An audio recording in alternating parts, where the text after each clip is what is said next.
interrupt your regularly scheduled program with breaking news. We interrupt this regularly scheduled program with breaking news from Dollar Club Wrestling. Dollar Club champion Rock Hard Jim was viciously attacked by a masked assailant outside of 112 North Midland Arena in Philadelphia, Pennsylvania earlier this morning. Here's security footage that we recovered from the scene.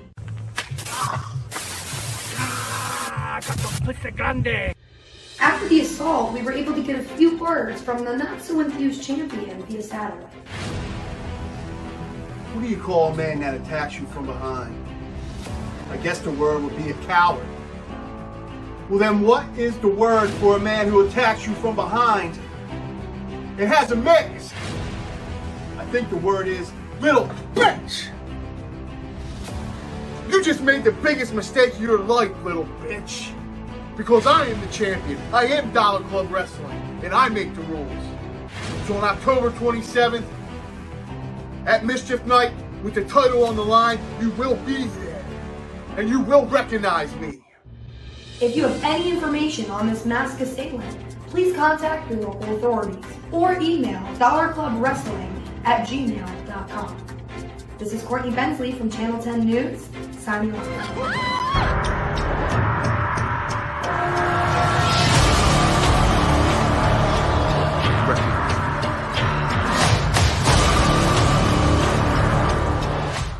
Buy that for $1. Recognize me. I represent everything Dollar Club. Respect the dollar! Ooh la la! You're listening to Dollar Club Wrestling. Respect the dollar. Yeah. Ooh, we got over here. Dollar Club Wrestling. Bada boom, realest guy in the room. How you doing? I'm Enzo. And if I had a dime for every time I watched Dollar Club Wrestling, I would have 0 dimes. No, I'm just joking, man. Have about $1, right? Hey, this is former WWE superstar and ECW original, the Blue Meanie. And you're listening to the Dollar Club Wrestling. Make your dollars holler. I mean it is. And Dollar Club Wrestling.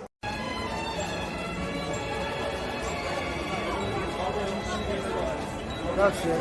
Enough for you. Go to bed. Go to bed.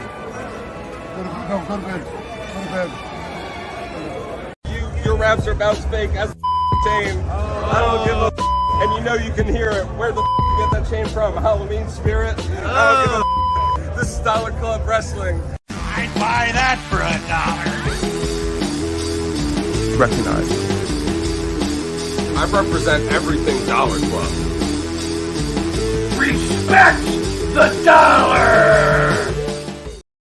Hello, everybody. Welcome to the Dollar Freakin Wrestling Podcast.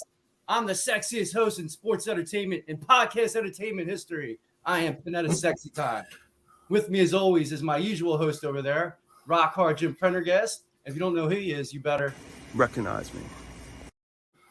How you doing today, Jimmy boy? I'm doing great. The sexiest of all time, huh? That's a old claim you got going there. I'm the sexiest in podcast entertainment history. I'm not a podcast wrestler. I'm a podcast entertainer. You're saying you're sexier than us two guys that are on here with you? That's what I'm saying, man. That's what I'm saying. Sorry about that. Yeah, boy. Heels over strong, brother. Heels over strong. Oh, and who do we have down below there? We have Professor Dalla. How you doing today, Chabelo Vera Cruz in the house.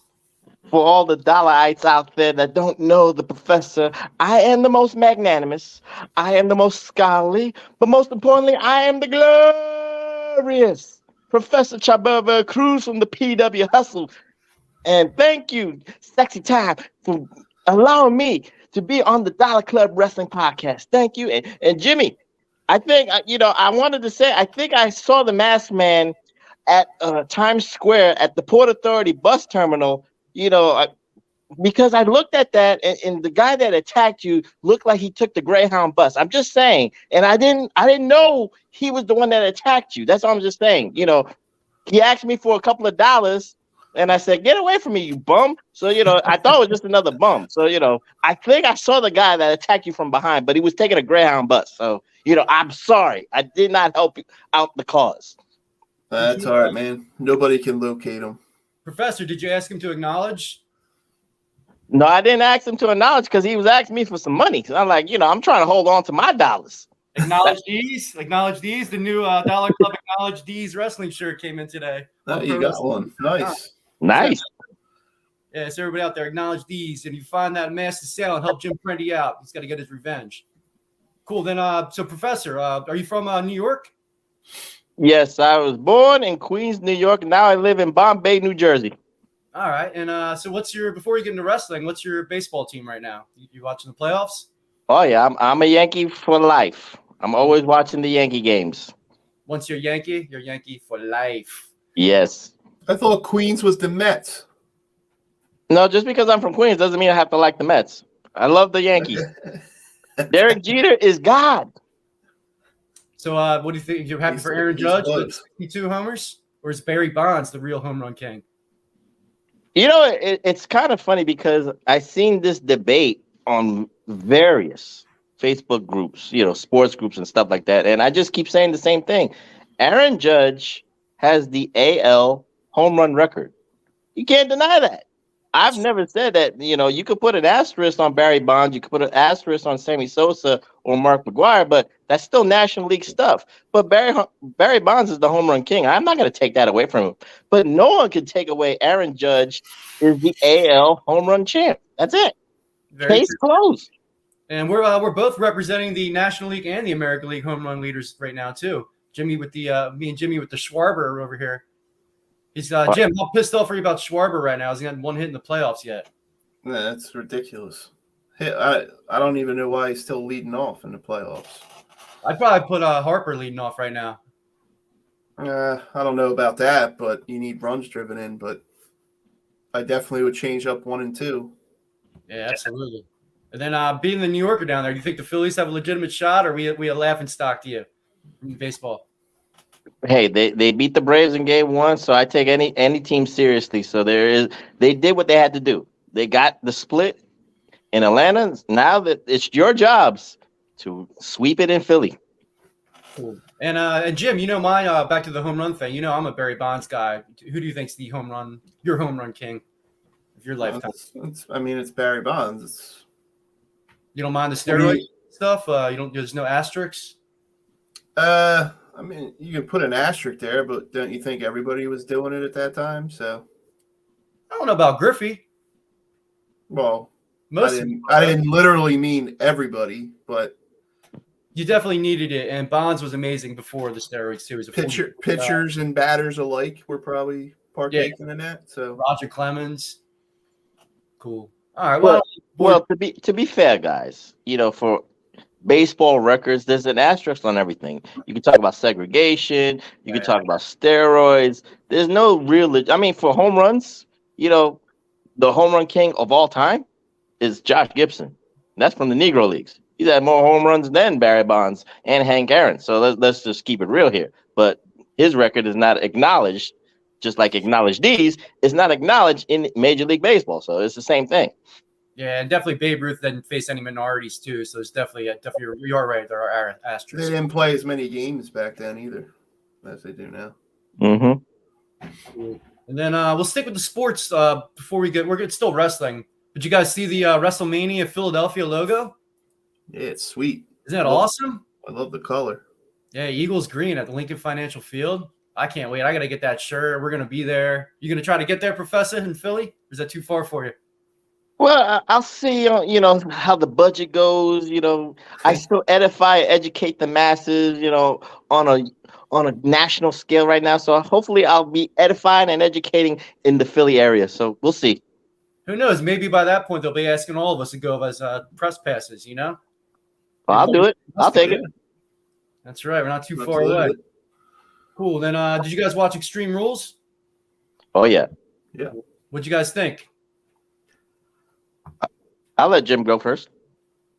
Well, what'd you think about this, Jim? I thought it was funny. It was a good little I'm gonna get that shirt on it. I thought it was a good card. I mean, it was okay. I mean, I don't think it blew my socks off, but it was okay. It was entertaining to watch. Definitely Scarlett was entertaining to watch. My God. I'd buy that for $1. She blew my top off. That was a nice outfit she had on. Definitely. We don't need to get into Extreme Rules. I just wanted to segue into the Gritty to show the Gritty thing. And it's probably going to be the last Philly nut riding we're going to do for a little bit. Cool. Then on the Raw, what are you guys thinking about Seth Rollins right now? How hot is his game right now, Professor? Is anybody better than him in wrestling right now at all? Well, when you look at Seth Rollins this whole year, I mean, again, the stuff he did with Cody Rhodes, the stuff he's done with Riddle, getting the U.S. Championship right now a couple of days ago, Seth Rollins is a perfect example because, again, we can have debates on Facebook, on social media, because people say, wins and losses matter. But Seth Rollins takes a lot of losses, but those losses don't matter because he performs and tells a story in that damn ring. He lost to Cody Rhodes 3 straight times, and he got better every damn time. It's the vision. He's the visionary for a reason. And now he's got the U.S. Championship, and I think we know the reason he got the U.S. Championship besides Lashley facing Lesnar for Crown Jewel, but Seth Rollins is a better representation to have a belt for Monday Night Raw because there is no Universal World Title. There is no WWE World Title. So Seth Rollins being the champion is the representation of Monday Night Raw. And I can't see a better representation than Seth Rollins right now. Oh, absolutely. And Jim, I want to read you his quote. He is the visionary and the ultimate heel. Check this out. I don't know if you guys saw this quote from him yet. First, I want to address the fact that I tapped out at Extreme Rules in the fight pit. See, that was a strategic move. I knew I had the U.S. title match coming up on Monday, and I needed to be healthy. So he said he intentionally tapped out to be healthy for the United States Championship. Jim, isn't that genius? This guy can't do anything wrong right now. Yeah, of course it is. Yeah, I saw that. It's pretty good. It's pretty good. Cool. And I feel I was the only one that liked him when he was the Monday Night Messiah. What do you think? Well, I know his work rate is even better than ever now, but what do you think is making him stand out even more now? Think it's that flamboyant character, or just think he's just in the zone, in the sports world, I like to call it? What do you think? I think he's more comfortable with the visionary character. I think it's just, it evolved from the Monday Night Messiah to the visionary, to be cocky, to be flamboyant, to have the swagger, to, look outlandish with the suits and stuff like that. So he was, honing the character. It wasn't Monday Night Messiah was actually intriguing, but it wasn't perfect. So he was just trying to find some comfortability, and now he's very comfortable with it. He's toying along with the fans, So, he has the crowd in the palm of his hands. And again, just like you said, sexy time, the work rate, the matches are so great. And like I said, he doesn't really need to win, but now he's got the U.S. title. So everything, he's got the perfect package. So it's been a great year for Seth Rollins. Yeah, and I did like that point, too, that you brought up, too, that they need that work rate guy that without Roman Reigns defending the belts all the time, too. Like, Seth is perfect for that. And is he a face now? Jim, you think he's a face now? The crowd is all over him. Yeah, absolutely. Absolutely. He's over, yeah. I mean, I agree with the professor. He's just very comfortable. He owns the character now, so it's him. I mean, yeah, I heard you say he's over, and I heard you say he's a face. Is he just over, or is he a face and over? There's a little bit. He's a face and over. Wow. Do you agree with that, Professor? I don't. In today's wrestling, I can't say who's a face and who's a heel right now because the crowd reacts to who they like. That doesn't mean that to me. This is just my humble opinion. That doesn't make him a face. It just makes him entertaining. When the crowd is just receptive towards you, that's all that matters. That's why the fans participate with Seth Rollins. They cheer. They even boo him. So, the stuff that he did, and like I said, I could go back to Cody Rhodes. They weren't cheering what he did with Cody Rhodes. They were booing him out the building. But it was one of those like, damn, I want his ass to get kicked. So now we get to this point.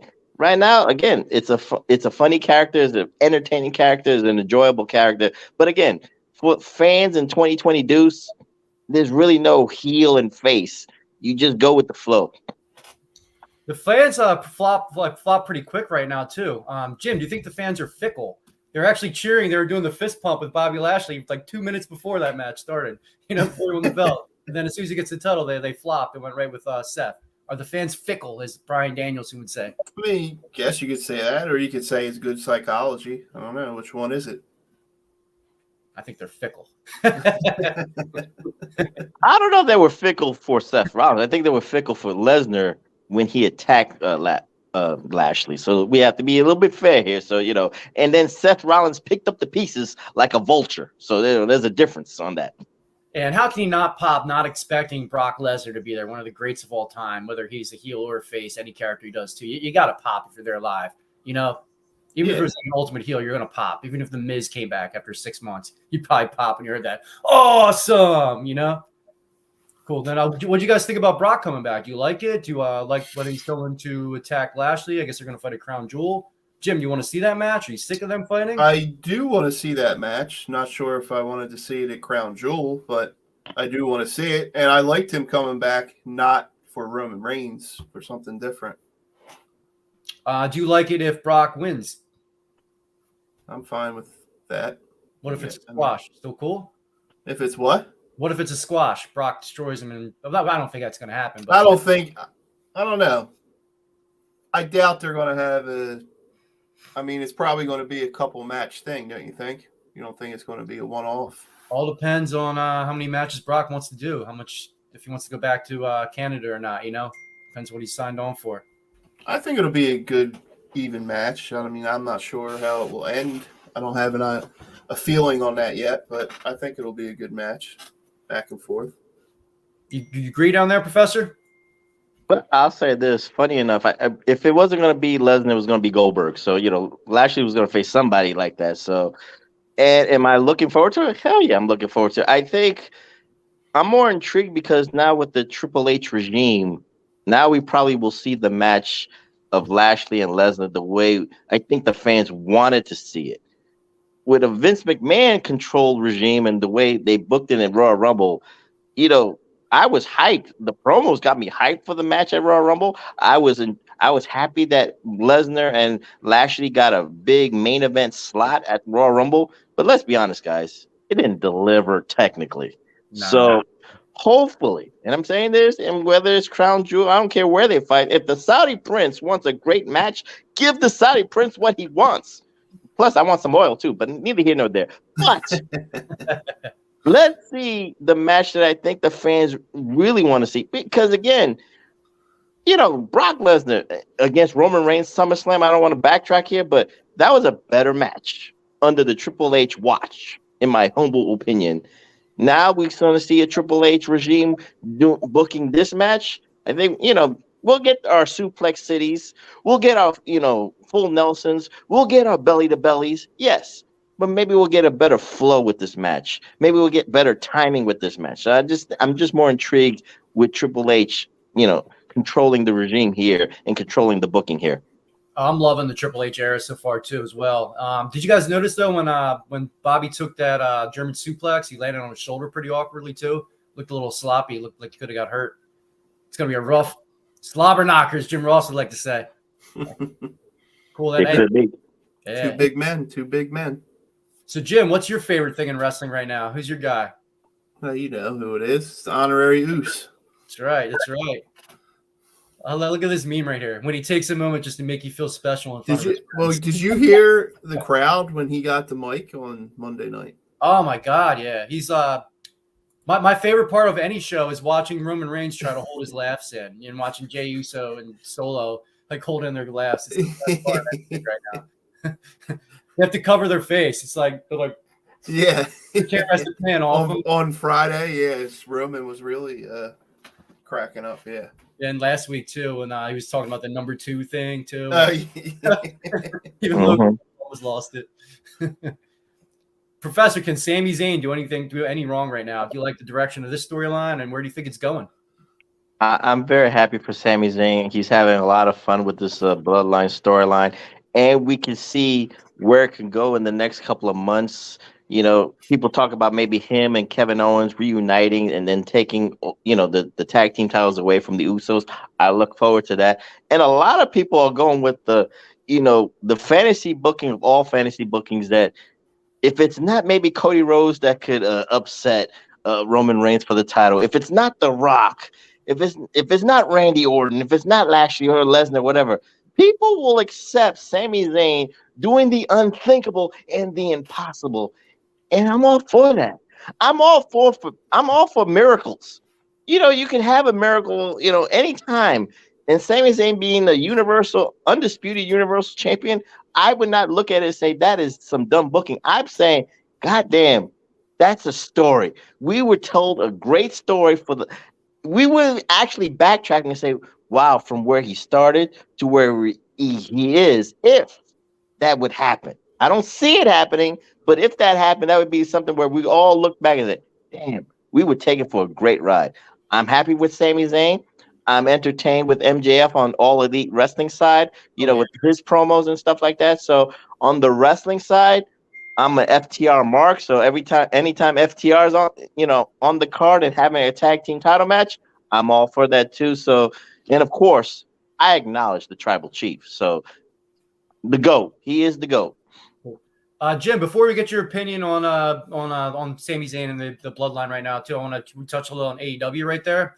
I actually feel AEW, like the first 2 years, Tony Khan stuck to the game plan too much with the titles. I think now he's actually giving it to the hot hands a little bit. Like the Acclaimed, he wouldn't have done that years ago. He would have stuck with. He had a 3-year plan. It's actually like that. The Acclaimed got the belts. Wardlow, I think he had a plan. He wanted to get Scorpio Sky the belt. We don't think he felt he deserved it at 1.2. Darby Allin was the hot hand. So I think he's booking a little. Their stories suck, but the way the guys who were getting the titles are booked a little better, I think. What do you think, Yeah, Jim? it seems that way. I think he kind of has to now, don't you think? Yeah, he's in a Triple H took over. Yeah, absolutely. He's kind of forced to, play to the crowd a little bit. Cool. Oh, and Jim, what do you think's going on with Jey Uso? Is Roman Reigns just giving him tough love? Is he? Are they gonna pull the wool over Sammy's eyes and say, "Gotcha, we've been fucking with you," or is this like a test for Jey? Excuse me. What do you think's going on with that part of the storyline? I honestly, I don't know where this is going. It's kind of intriguing. It makes it so much better. There's like it's swerving all over the place. I mean, maybe they think Jey Uso can do a singles run. I don't know. I don't know where it's going, to be honest. It could be anything. And that's pretty good because most storylines you can see through. This one, there could be so many different things, ways they go. I honestly can't really say. I don't have a good feeling on which way they're going to go. Yeah, I honestly feel the original plan was for like Sammy and Kevin to get the tag team belts pretty soon. But I think Sammy got way more over than they thought he would. They're kind of delaying that a little bit now too. They're going to ride this till the wheels fall off, I think. So I'm like you said, Professor, too, like 6 months ago, I never could have saw Sammy getting a world title.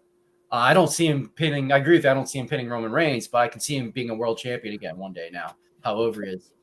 He's not going to beat Roman Reigns, but there'd be awesome storytelling if it did happen, though. You agree with that, Jim Boy? It would have to be. It would have to be a good story. I mean, it would be. It's a Rudy. It's like Rudy. Yeah, no, I mean him winning, but I mean the leading up to him winning and the way he wins, it would have to be done right. But yeah, it would be awesome. But I don't think they're going to have him take away they're building all this up with Roman for 2 years, and then they're just going to have Sami Zayn run in and pin him in a triple threat match or something like that. I don't know. Well, Jim, to be fair, it's like we said earlier, fans are fickle. They've been, some people could want Roman Reigns like me. I want him to break Hulk Hogan's record of 4 years, but that's just me because I'm very patient. I love dominance too.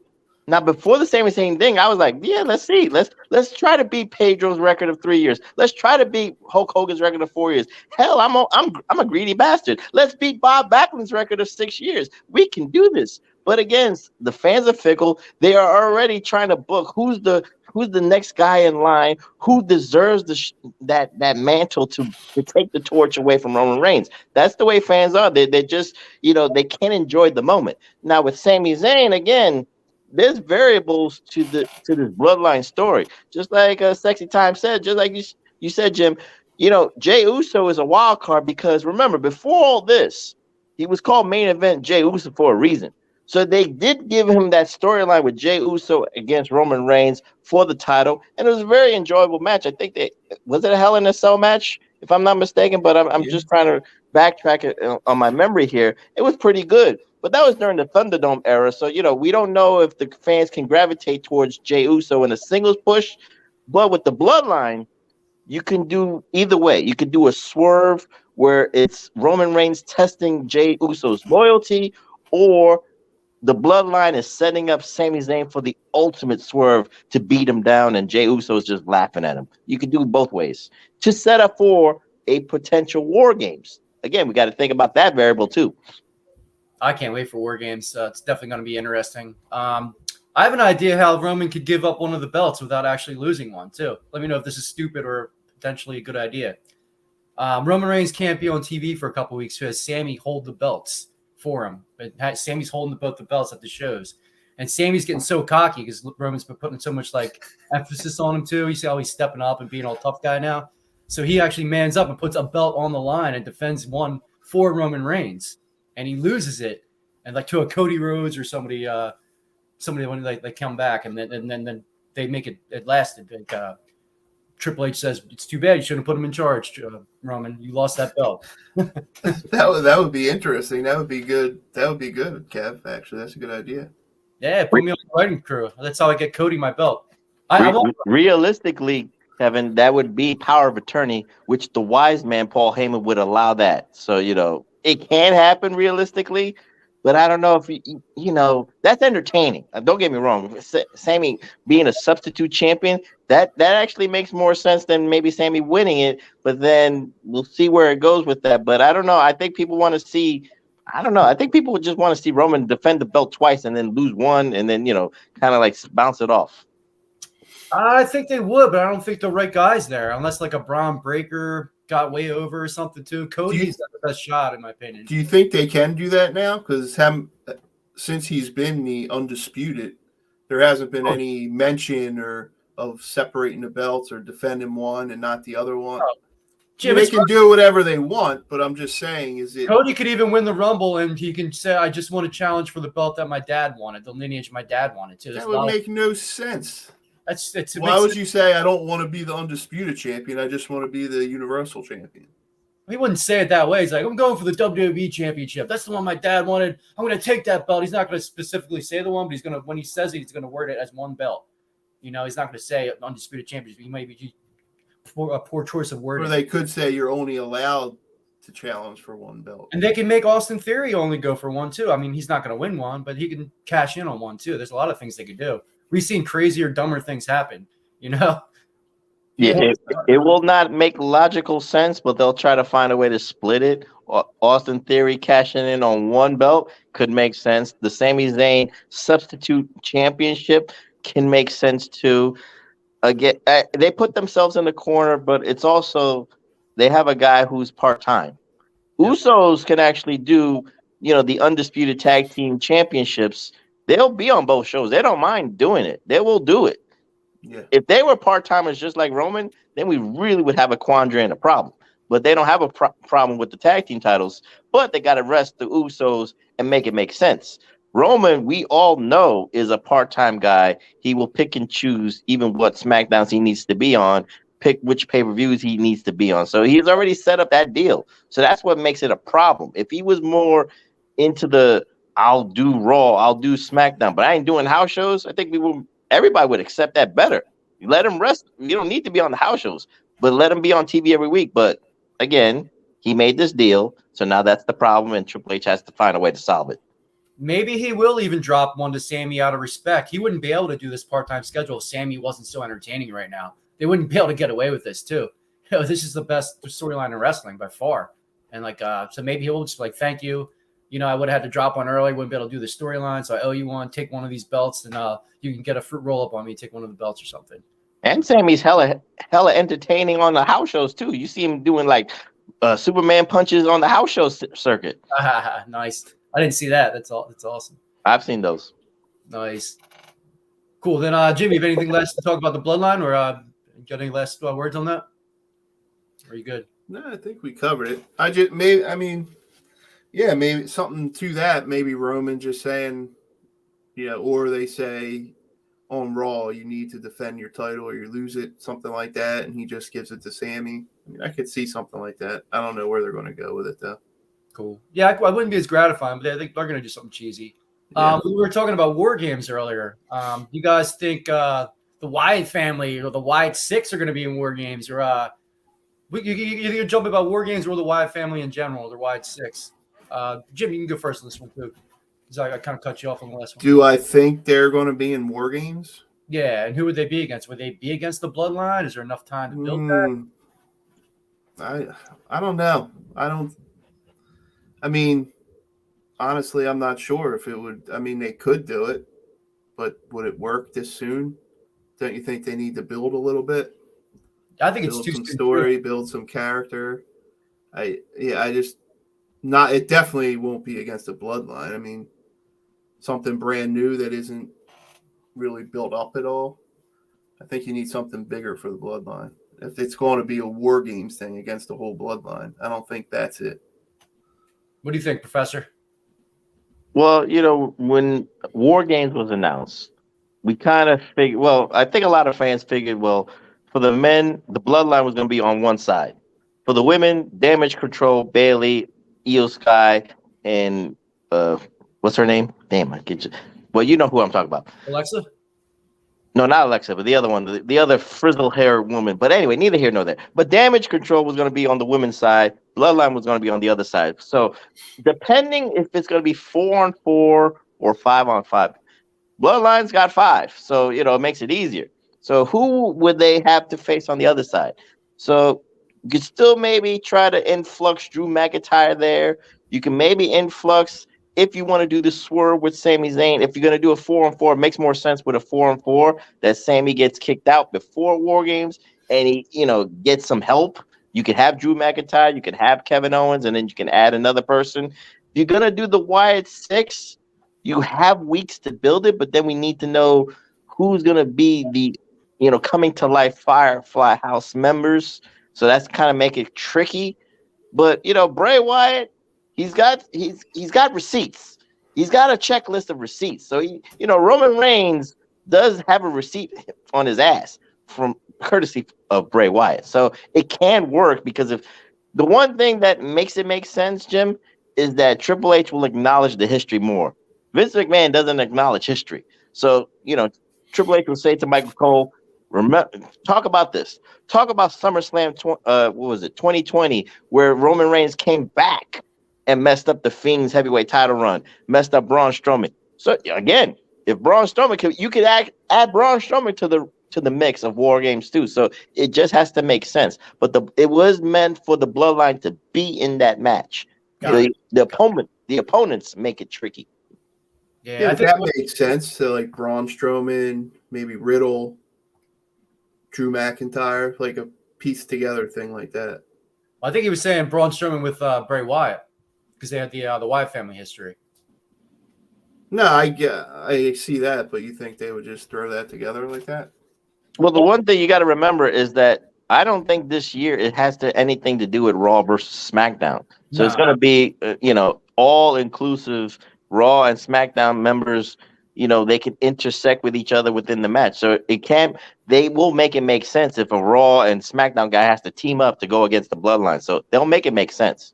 Yeah, it's a shame that Randy Orton's still hurt too, because he has a built-in story with the Wyatt Six too. That would have been a great feud. Him and Riddle with the Wyatt guys, and Judgment Day is definitely going to be feuding with what's it called the new DOC. DOC. Mm-hmm. Are you guys excited that the Gallows and Anderson are back? Yeah, I liked it. I liked them coming back. I did. They're Carl's Juniors. Carl's Jr. Maybe they can put you in there. Yeah, I put a tweet up here. They Doc Gallows calls me Carl's Jr. because he thinks I look like Carl Anderson. Everybody, isn't that awesome? I marked out I can't believe how excited I was now that I met him and he was cool and he tweeted me back. I marked out like a kid. They're such cool guys too. Brother me softly. Living the gimmick. That's great. That's right. That's right. I'll say this for the OC coming back again under the Triple H regime. Triple H loved the Bullet Club, loved the Bullet Club members. That's why he courted AJ Styles. That's why he courted, Gallows and Anderson for a reason. Were they booked properly in the first run? Of course not. Well, AJ was booked okay because, during his tenure, he was 2-time heavyweight champion, but neither here nor there. But now with the OC being back or Bullet Club, whatever you want to call them, under the Triple H regime, they will get a chance. Just like, people didn't like Judgment Day when it started, but then, you let it marinate here. Judgment Day is one of the best heel groups in wrestling today right now. And then you inject Dominic Mysterio. Doesn't have to do anything really. He doesn't have to wrestle. All he has to do is just say yes, mommy, to Rhea Ripley, and the crowd will hate him for it. That's gold. That's gold, Jerry. That's gold. That's all that matters. That mullet helps too. Awesome. Hell yeah. And then, like you said, if it's going to be the OC against the Judgment Day, now you got to add a female. If Rhea Ripley is healthy enough to fight, which I guess they make it more intriguing, they're going to do intergender. You're going to add the women on women mix. Who are you going to get on the women's side for the OC? So that's more intriguing. You can't influx Beth Phoenix because then you need Edge there. So then you got to make it 5-on-5. So again, you just have to make it logical sense. Did the Bullet Club have a female in Japan, like one that's wrestling in the States now? I don't remember. There was the Bullet Babe, but I forgot her name. Yeah, she had like a dominatrix outfit kind of thing, didn't she? No, there was two. That's the Japanese woman. That's the bunny. Yeah. But it was actually Carl Anderson had the Bullet Babe with him. Him and Gallows had the Bullet Babe on his side. I have to look her up again. Mm-hmm. Wow. Cool. Then what'd you guys think of the gym? What'd you think of the DX reunion? Are you sad that Billy Gunn wasn't there? Tony Khan wouldn't let him there? Obviously, like all of them there. It was cool, but I didn't expect him to be able to be there. We talked about it last week that there was no way he was going to let him go. Did you catch the line by was it Corey Graves? That other guy's doing something with office equipment these days. Scissor me, daddy ass. I like the reunion too, but I would have liked to see a Rick Rude mention, and I would have liked to see Hornswoggle have a cameo. What do you think, Professor? Would you like to see Hornswoggle there? Or is that a little? No, that's a little over the top. But that would have been perfect for the Vince McMahon DX reunion. It would have been that. You would have had the what was it? The Boogeyman. He was an honorary DX member. You would have had Hornswoggle. You would have had Great Khali as an honorary DX member for the 25th anniversary. So we don't want to get that cheesy. So, the core is there. They acknowledge China. Yeah, you're right. They should have acknowledged Rick Rude for the first, being the first part of the DX group. So, it was what it was for the moment. And Billy Gunn, I was expecting, Brooklyn to really, get into that scissor me daddy ass chance, but they kind of kept it respectful so they can get their shtick in. So, it was good for the moment. So I actually was entertained. I think that was smart of Road Dogg doing the New Age Outlaws chant and having the crowd chant the badass Billy Gunn.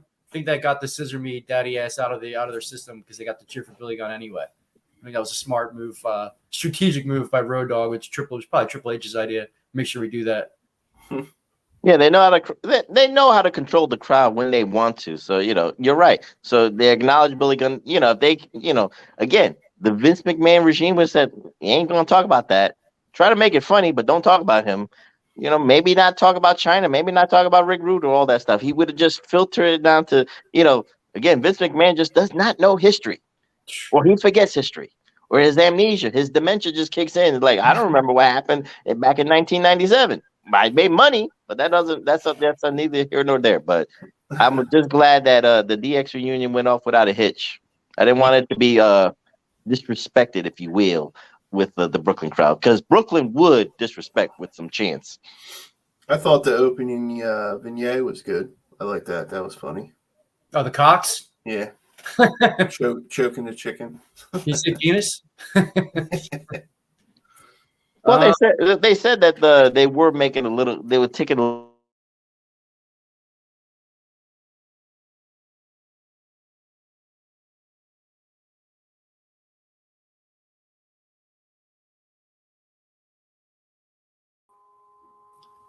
Yeah, I like that segment too. Like, it was juvenile, but DX is supposed to be juvenile. I think we all got lost for a second there. Yeah, we did. Mm-hmm. All right, cool. Well, we'll move on. Do you guys fans of Jim Cornette by any chance? Oh yeah, I listen to Corny's podcast every week. Did you notice the sign at Dynamite? Look at that sign. Isn't that awesome? Like a giant-sized Jim Cornette head and a guy right dead center on the hard cam. I think there was a couple of Dynamites ago that Jim Cornette acknowledged another fan who was front row saying Corny owns the Bucks, but there was a sign. Yeah, I saw that too. And so then, Outlaw Mud Show sign too. He acknowledged too. Dynamite. Oh, of course, but let's be fair here. Jim Cornette, he might take digs, but he is objective to what he likes, and he's objective to say somebody has potential in AEW. He will acknowledge it. He's keeps saying, for people who say Cornette just bashes AEW, do they really listen to his 3-hour podcast? Because he talks about, damn, Wardlow you need to showcase Wardlow a lot more. He praises MJF. He praises FTR. He just does not tolerate the bullshit with the storylines that doesn't make sense in Jim Cornette's eyes. That's all it is. Yeah, I agree with all his opinions except about Kenny Omega, the Young Bucks, and Pockets. Anybody else, I'm like 100% on him with. Cool. Then, why I brought Cornette up though is to hear about him and Paige's feud, Sarai's feud. No, I vaguely did, but I saw the tweet back and forth. Acknowledging her tweet and thank you for making me famous again, making me trend again, or something like that. But again, I'm going to take it from a different perspective, especially on the Sarai thing. Again, as a fan, I just want her to be healthy. As a fan, I just want to make sure that, if she's going to take the bumps, she did come back from a career-threatening neck injury. Let's not get it twisted, guys. So, all we're just saying, and I don't know what Jim is really saying. Jim is saying more like, is this doctor really good or something like that? Is this doctor really qualified to say that she should be in that ring? She'll take the money. Definitely. I would take the money too and risk it all. But you know what? As fans, we're like, I don't want her to risk her life just for, a payday like that. Yeah, Jim. So Cornette said that the WWE doctors wouldn't approve her. So she went to a company where a doctor would. They have the lesser doctors, pretty much. Same doctors that let Matt Hardy continue a match, totally get a concussion, let him finishing a match. And is she coming back? Because I think she loves wrestling. I think she took it the wrong way. I think people just think Jim is meaner than they go by his reputation. Not if they don't listen to the whole podcast, like we were saying. Where was I going with that? But no, yeah, but she coming back for the right reasons though too. Like $3 million, is it worth risking paralysis? For $3 million a year?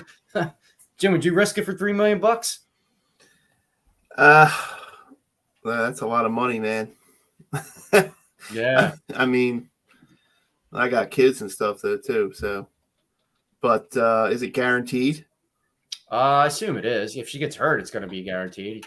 If she walks if it's guaranteed, then I would take the risk. I mean, I'm not even close to a millionaire, so I would take the risk to do it. Huh? She doesn't look good. She doesn't look good. She looks fragile out there. She doesn't look like she's ready to take a bump yet, in my opinion.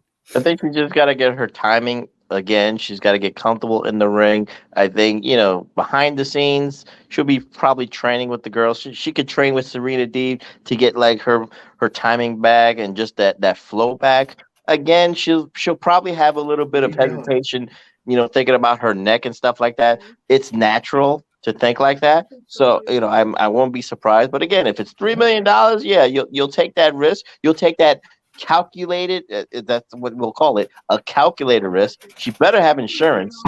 Some kind of Lloyd's of London type of insurance to protect herself. If she wants to have kids with her boyfriend, if she wants to think about marriage, these are the things you got to think about. Just like Jim said, he's not a millionaire, but he'll think about it. But he's got kids. If Soraya wants to have kids and a family like that in the next 10 years, you got to think about these things. 3 million is 3 million, and I'll say that too. But you know what? But as a female, which I'm not, she got to think about the other stuff too. Would you fight Mike Tyson right now for $3 million? Hell yeah. What about a 23-year-old Mike Tyson? Well, wait, hold on. $3 million? Now that's a little bit too cheap. The economics don't work on a 23-year-old. A 50-year-old Mike Tyson? Hell yeah. Yeah, I don't know if I would on a 23-year-old Mike Tyson. I might risk it now. I'd have to think hard about it. If I could just take a dive, And Jim, you're that phantom punch. You got to do the phantom punch. I'll do a rope-a-dope him. Yeah, of course. Cool. Jim, is your son there? Yeah, he's trying to do something. I think we're about to talk about some chicks. I don't know if he should be here right now.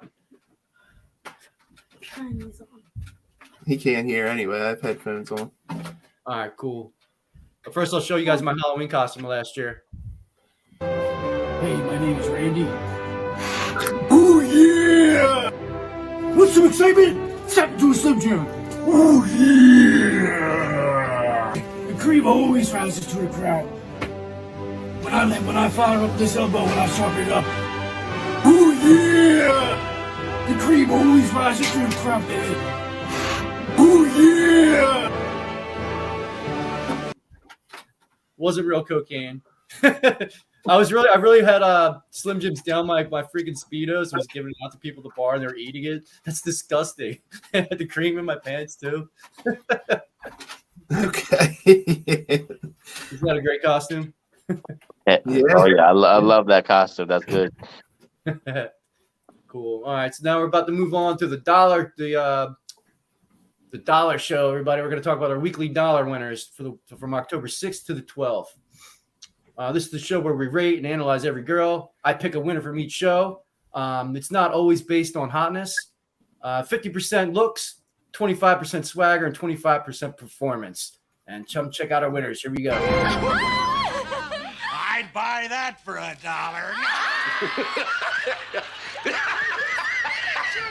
I'd buy that for $1. Recognize. I represent everything Dollar Club. Respect the dollar. I gotta get better at this intro, guys. Oh, I'm freaking terrible at that. I gotta practice that or something. It's pretty bad. So, so Jim, I know you don't watch Impact. Professor, do you watch Impact at all? Yes, on occasion I do. On occasion, I don't typically watch it, so we delegate. The Dollar Kingdom's growing big. So Todd Brantley from the HMG picks for Impact for me. And Todd Brantley gave the dollar to Mickie James, her $4th of the year for Impact this week. Are you guys big fans of Mickie James? What do you think of Todd's pick here? Todd of the HMG. Yeah, it's good, I guess. I mean, what is it compared to? Compared to you, you're on the show every week. You know what things compares to. You see. I mean, in Impact. Is there anyone else in Impact that wins dollars? Chelsea Green's pretty hot. I don't watch it enough to say. I like Giselle Shaw. She hasn't won yet, but she should.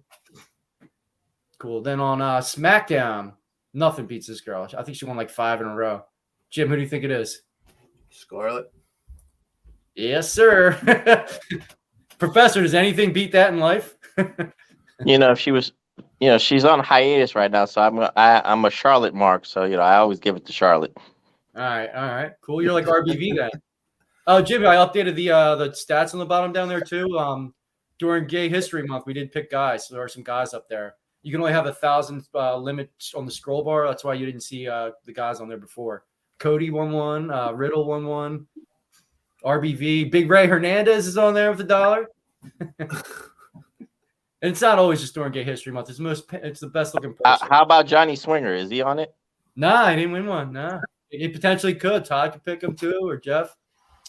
On I skipped Rampage. Todd picked somebody from Rampage too. The sexy Anna Jay. Jungle Boy's lucky here.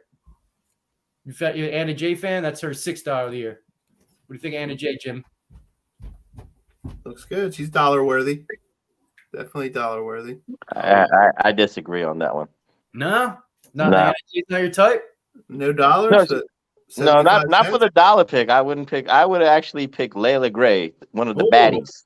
Good thing you said that. Like Dr. Jeff. The PWC, Jeff Lippman picked Layla Gray. So there was $1 for the PWC right there, too. Well, she's definitely dollar worthy, too.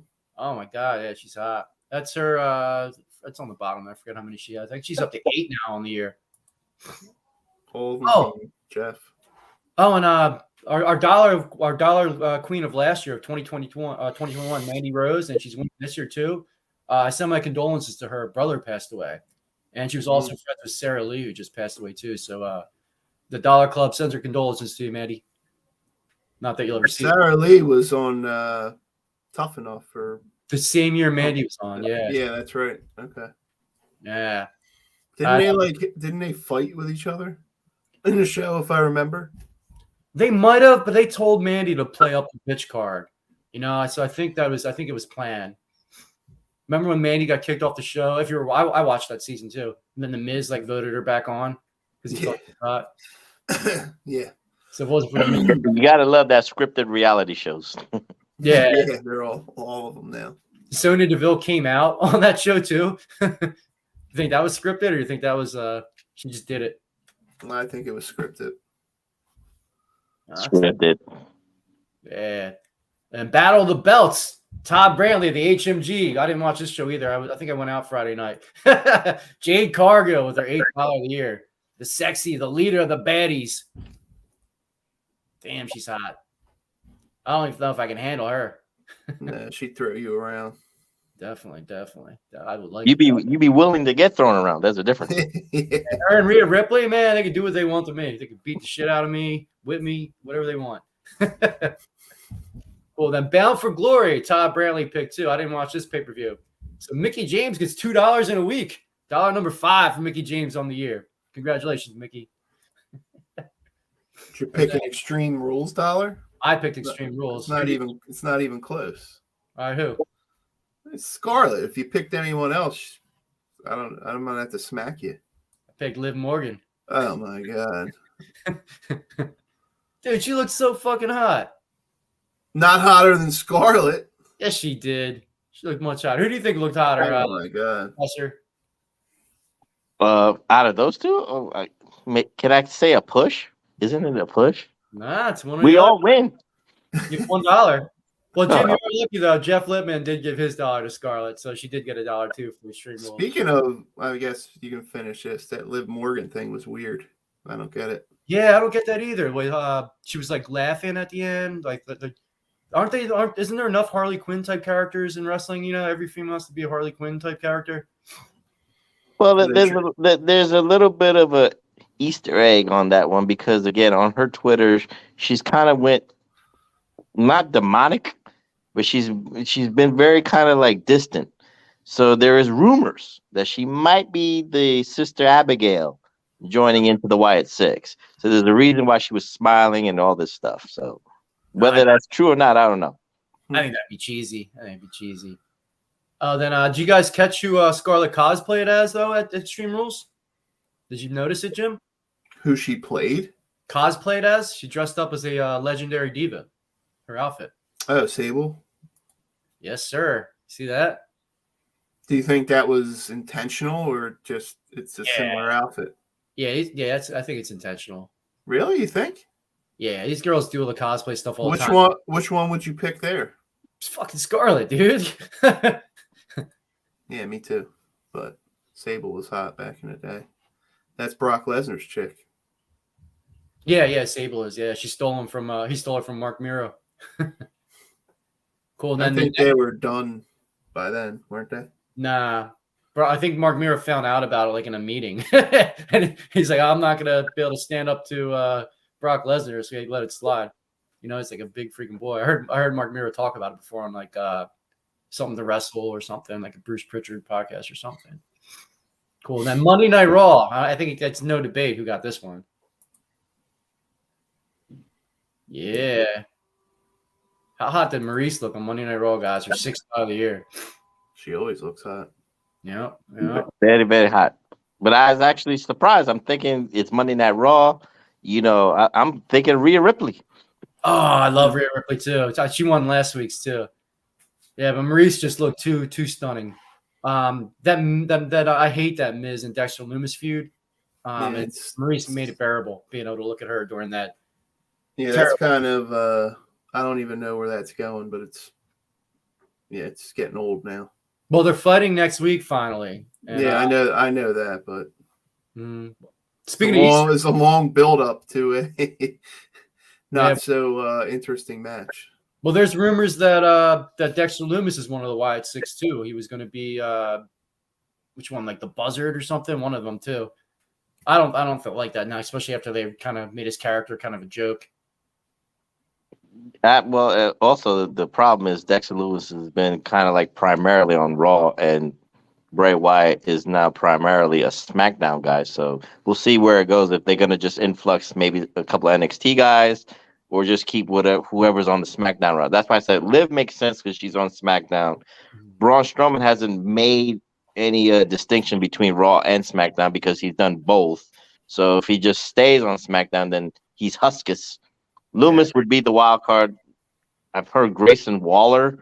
Really? Grayson Waller from NXT could be one of the characters. I think Grayson Waller was supposed to be the Buzzard one, if I'm not mistaken. So I heard Joe Gacy too. I heard Joe Gacy could be one. Yeah, I heard he might have been the Rambling Rabbit or something like that. That would be Gacy. Okay, and Braun Strowman is Huskus. Yeah. Well, who are the people on Saturday? You don't think they're the people? But they were the ones that were there. Nah, they're all the same size. Like there's no way they didn't look like wrestler sizes. I know, that's what I'm saying. So you think they'll just change it up like that? No, they're not going to wear those costumes. There's no way. It'd be like the Philly Fanatic wrestling, or gritty wrestling. It'd be pretty. Or it was just a one-time thing. I don't know. Yeah, I think it's just an Easter egg, just for the fans. And if you follow the storyline for this long, cool. Yeah. NXT, Cora Jade with her $2nd of the year. Braun Breaker's new girl. Cool. Then on NXT, Jeff Lippman. I don't even know how to spell her name. Kiana James' assistant Jeff Lippman picked. Yeah, she's hot. Yeah, she's very, very hot. On Dynamite, Jim, did you watch Dynamite? No, I didn't catch it. I did on DVR. I didn't watch it yet. Okay. I worked last night. Well, I think she made her debut. Renee Paquette. She's on Dynamite now. The old Renee Young. Oh, nice. Very nice. I thought I heard she might be going back to WWE. I guess not. Nah, Moxley signed a 5-year extension, and she's not going to be away from her husband for 5 years, so she went with him.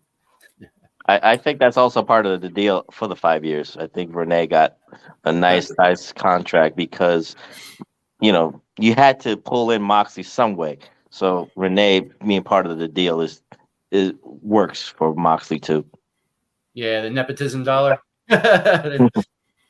Cool. Then our final pick for the week, the Bunny from Jeff Lippman, the PWC Dynamite Dollar. Bunny Alley. Did you ever see Bunny, Jim? Yeah, I've seen her before. That's her first dollar. Last year she had a bunch. I think she was like in the top 3 for Dynamite last year. Cool. Whatever. That was our dollar report. I'd buy that for $1. I'd buy that for $1. Recognize. I represent everything Dollar Club. Respect the dollar. You like that theme song, Pub or Professor? Oh, it's cool. Especially the dude that just looks like so wicked with his eyes popping out. Cool. I have a question for you. What's next for Karrion Kross? Probably job to Roman. Nah, already this fast. Well, Roman's fighting Logan Paul, so it wouldn't be till after that. So he'd be another couple months before he loses. There's rumors of him being with Bray Wyatt too, which I don't see that too. I think him and Scarlett are better on their own. What do you think? Well, you can look at it from a lot of variables. Again, is the Drew McIntyre feud over? I don't think so, because I think the strap match kind of under-delivered. And I said this on the PWLSO podcast. I said, for a strap match to be not underwhelming, but it's just like that feud just didn't like percolate. If you understand what I'm going with, like if you had like a 5-month or 6-month program and then you get to a strap match, that's a big payoff. But when you start weeks and then have a strap match, it feels like a filler. So it's got to go to a steel cage match. It's got to go to another big kind of gimmick match to make it make sense. It's got to go to the Rumble. So I think Karrion Kross can still work with Drew McIntyre in some way, shape, or form. And if you want to, play the Roman card, Kevin, you could have. Well, then it would really be illogical in my sense. But you cost Logan Paul the WWE title because of Karrion Kross, because he doesn't want to see anybody win it but him. And of course, Roman's like, I didn't ask for your help. So you can have that variable too, pop in there. Cool. Yeah, we'll have to wait and see. And then there's a big return coming to Raw next week. You guys excited for the return of Elias? He's got to get revenge for his little brother. How the hell he get his beard grown that fast? How many weeks has it been? Has it been like? I mean, he got beat up a couple of weeks ago, but I don't know if that beard, the way Elias's beard was, that's years. Yeah, that's not weeks. That's not even months. You can't get that Elias beard. That's like 3 years. You got to build it. Maybe he's really a twin. Maybe. How hilarious! So how are they going to do that though? Kevin Owens is a face now. Maybe Elias will be like, yeah, he's evil for his brother getting his ass kicked and getting knocked in the hospital. He just snaps. Elias is better as a heel because he messes with the crowd. When he doesn't. I agree with you, but cool. And then what are you liking best on AEW right now? We didn't talk about too much AEW. Last week we talked a lot about the Andrade and Sammy Guevara stuff. It seems like all the drama there too. Like, do you think it was dumb that they had Chris Jericho and Bryan Danielson not as the main event last night? It was Pac and Orange Cassidy, which Orange Cassidy won the All Atlantic Championship last night. What do you guys think about that? If Jim, you didn't watch it, we can jump to Professor on his opinion on that one. I think you look at it from this standpoint that for Toronto being a sellout, their first time there, the crowd was behind Orange Cassidy, and you wanted the crowd to go home happy from Dynamite. Yeah, you put Orange Cassidy as the last part of the program. The ROH title, I like. Again, I'm the professor for a reason, but I'm honest with the reality. The ROH title doesn't mean squat. Hasn't meant squat when ROH went out of business after Final Battle.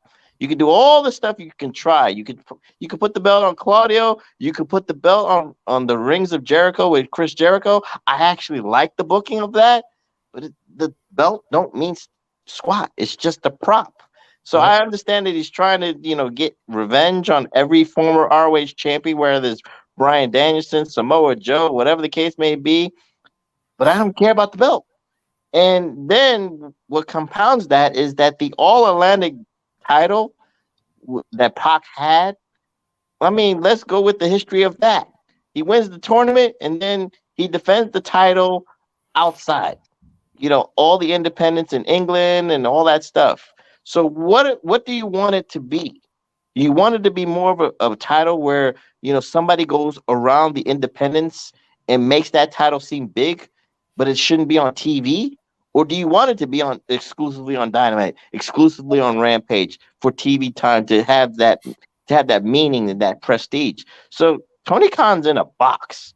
Where do you go with this? Because again, Pac went to Rev. I don't know if it was Rev Pro, but you understand where I'm going. He went to the UK Indies because let's be honest. He had visa problems, so he couldn't go back and forth to the United States. So it actually was a smart move to have Pac as the champion, so he can do those defenses over there to make the title seem important.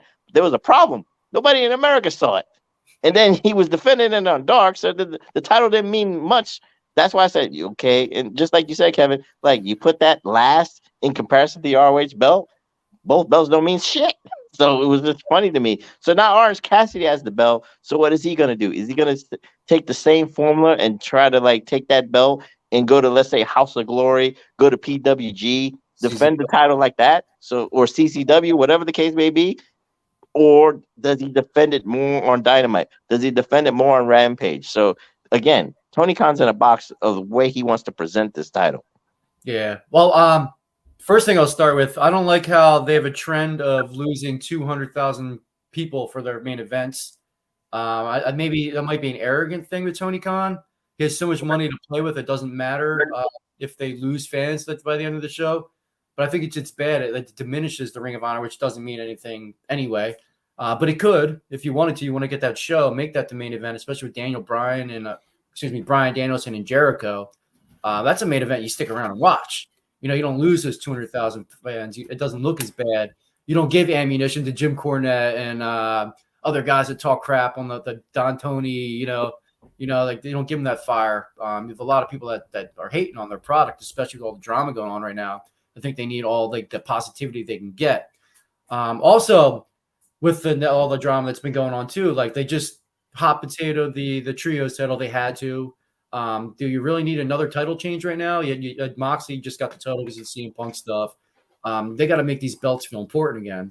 And like you just said too, they absolutely do not. And having Orange Cassidy win that to make the crowd happy, which we understand, but just belts are meaningless right now. It's more meaningful to have a feud or a storyline than have a belt in AEW right now. MJF feels more important than any of the champions right now.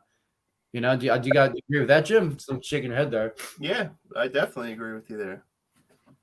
Yeah, I mean, he's the best thing there. So he's one of the best things in wrestling, hands down, period. So cool. Then I'm going to name 3 guys. Do you think they'd be better off in WWE or AEW?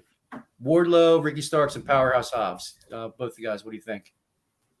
Wardlow would definitely be better in WWE. Just because of the way he's getting booked now, or just because of his size, or both? Do you think had they kept the booking strong on him, would you have had a different tune on that? If they went stronger once he won that belt and didn't lose his momentum, they had him pretty awesome. Yeah, no, he was. I don't know. I still think he's better in WWE just because think they could do more with him there. I think AEW it's geared towards something different than the huge monster guys. Mm. And how about you, Professor? Presentation wise, for Wardlow and Powerhouse Hobbs, it's a no-brainer to be in WWE. Ricky Starks belongs in AEW. I don't see anything.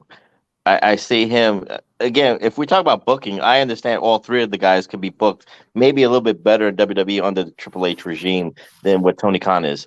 Wardlow's presentation is good. Don't get me wrong, but it's just that he's not being presented right on AEW television. You're the TNT champion for a reason. People are chanting for Wardlow. People are like hopping for Wardlow's power bombs, but then you put him in this tag team with Samoa Joe to just like you shake your head like, what? Mm-hmm. Wardlow? That's the best you got? Wardlow? It just, again, the presentation, I can understand why Jim says WWE, but all 3 of them is, your young future in AEW. They all should be presented better on Dynamite. So they all should be all on AEW. Cool. And then here's another opinion I have too that you'll probably agree with half of it. The push that Daniel Garcia and Wheeler Yuta get should be Sammy Guevara and Darby Allin. Maybe not Sammy now just because of all the drama he's been doing, but Darby Allin should be the guy pushed down her throats, going for the world titles, moving up. If you're going to have a smaller guy, a homegrown guy, I think those 2 guys, they should have been pushed Sammy's been pushed well, but not as good as Daniel Garcia and Wheeler Yuta getting pushed right now. What do you guys think about that one? I guess Professor, you can go first, and then Jim. Yeah, I think for Sammy, he brought it on himself with his tweets and all that stuff. And I'm not mad that he's with Ty Mello. She's fine as fuck. So I understand you can have a little swagger and you can be like, yeah, I got a hot piece of ass and you don't. I can understand that. But again, the attitude behind the scenes, and he's had some questionable, issues. And again, the Andrade thing, we don't have to get into that. Yeah. Darby, again, is another example of he's got the package with Sting. He's an enigma. Again, he's a guy that can overcome all the odds with his small stature. He can be somebody you have empathy for, have sympathy for, you root for, you cheer for. He should have had that. He should have been an All-Atlantic champion first. But that's just me. If you didn't want to give him the heavyweight title, he could have been the All-Atlantic champion. He was already a TNT champion, so he can have a belt. I actually am half right with you on the Darby Allin thing. And how about you, Jim? Everyone seems to hate Sammy except for me too. Maybe I'm just a Sammy. Yeah, I'm not a big Sammy fan. But I could go with you on the Darby Allin thing. I'm not a big Daniel Garcia fan either. He's definitely a good wrestler. Just don't think he's ready for prime time with his mic skills and his character and all that. Yeah, I like Daniel Garcia too, but I definitely think he's not ready for that spot. And I do like to keep these around an hour and 15 minutes. So we'll end it up on tell me some of your favorite moments from the corporate ministry or the Ministry of Darkness. What did you like better? What anything off the top of your head you can think of? Jim, start with you on this one, then go to Professor. But the Ministry of Darkness here. Well, because it's Halloween, we got to talk about some dark characters. Doing this all month. I mean, there's a lot. You don't even remember all of them, but if the Stephanie hanging on the symbol there and Stone Cold saving her, that's a big one. Are you on their payroll? You didn't say cross, you said symbol. Well, it wasn't a cross. I know, that's intentionally. They're smart. But and then the Vince McMahon being the leader. What did they call him? I forget exactly what they called him. Higher power? Was he the higher power? Yeah, the higher power. That was awesome. So just a couple. Yeah. All right. How about Naked Midian? You took mine. You took my answer. But I think when you look at the corporate ministry, again, it's a very untapped potential group, but it served its purpose. I mean, again, with Undertaker, I think we have to look. I look at it from the standpoint of the evolution of the Undertaker character. Again, from what he started in 1990, what it was in 94, and then by the time he got to the Attitude Era in this, he's trying to keep up with Austin. He's trying to keep up with The Rock. He's trying to keep up with DX. So, he almost felt like the odd man out, and that's strange to say. But he was like, damn, I got to keep up. This is a year before the biker gimmick. This is a year before being the badass and all that stuff. So, the corporate ministry and I love the theme song that he had. This was one of the best theme songs for the corporate ministry Undertaker. I love how he helped a lot of guys that weren't getting breaks that got bigger. The APA became awesome, They both were like struggling for a while too. Viscera, even though he didn't win much too, like he was cooler then. Big Boss Man was actually starting to win some matches too. Yeah, so that's what I liked the best about it too. Then the Brood, nothing's as cool as the Brood. The Brood were awesome. Yeah. Cool. Definitely. Did you like the corporate one or the Ministry of Darkness better? Did you have any preference there? I like the original better. And it got too hokey with it, million guys, and then this got, the corporate crap. Cool. I like the original better. Cool. Then any last thoughts on the ministry, Professor? You know what? Like I said, I love the theme song for the corporate ministry and the corporate Undertaker and all that stuff. So, and of course, Stephanie hanging on the cross. I'm saying it, the cross. And Stone Cold Steve Austin saving her. And of course, it's me, Austin. It was me all along. But of course, it's not about that. It's about Jim Ross. And then what Jim Ross said after that? Oh, son of a bitch. So that was gold there too. Yeah, you got Jim Ross the curse too. It's always great. Cool. All right. Well, it was a great show, guys. I appreciate you being on there, Professor. Thanks for having me on. Yeah, where can we find you? You can find me on my Twitter at PWSOPROF. That's PWSOProf. And come on over to the PWSO networks on the YouTubes or the Hami Media Group at podbeam.com, where I host the most nostalgic podcast in the Podbeams, the Pro Wrestling Reflection Podcast with myself and the Tommy Wonder. Cool. Hey, everybody give Professor a follow and a subscription too. Follow us as well, man. It's a good show. And Jimmy Boy, where can we find you? You got anything you want to promote? Everything Dollar Club. That's all I'll say. Cool. The Dollar Club is going to be at a new show. We're going to be at the United We Slam Outbreak Wrestling Saturday, November 12th at the legendary historic Hamburg Fieldhouse. So come check out that event too. There's going to be David Finley is going to be there, along with a lot of other big name SAT Maximo brothers. There's going to be a lot of big people there. Dollar Club will be in attendance. Come to that event. Same place where Andre the Giant wrestled before. Awesome event, guys. So check that out. All right, and then you can follow us at dollarclubwrestling@gmail.com, Dollar Club 24/7 on Twitter. Buy the Acknowledge D's shirt.